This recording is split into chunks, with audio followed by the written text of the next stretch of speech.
হবে এলাকা, নদী ভাঙ্গন রোধ হবে এবং এখানে বেকার সমস্যা দূর হবে, তাকেই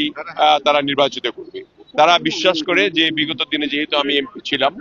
এবং আমি ধানের শীষ মার্কাই এমপি থেকে আমাদের সময়কালে যে সমস্ত প্রতিশ্রুতি ছিল সেগুলি আমি পূরণ করতে পেরেছিলাম বলে আমি বিশ্বাস করি এবং জনগণও সেটা বিশ্বাস করে। আমি এবার যে প্রতিশ্রুতি দিয়েছি তাদেরকে এবং আজকে থেকে যে প্রচারণা শুরু হবে তাদের যে প্রতিশ্রুতি দিব সেই প্রতিশ্রুতির মাধ্যমে আমার বকশীগঞ্জ দেওয়ানগঞ্জের মানুষ আমি মনে করি যে তারা স্বতঃস্ফূর্তভাবে ধানের শীষ মার্কায় ভোট দিয়ে আমাদেরকে বিজয়ী করবে এবং আমি আশা করি যে আমি বিজয়ী হলে আল্লাহর রহমতে তাহলে তাদের আশা আকাঙ্ক্ষা যেগুলি আছে সেগুলি পূরণ করতে সক্ষম হব।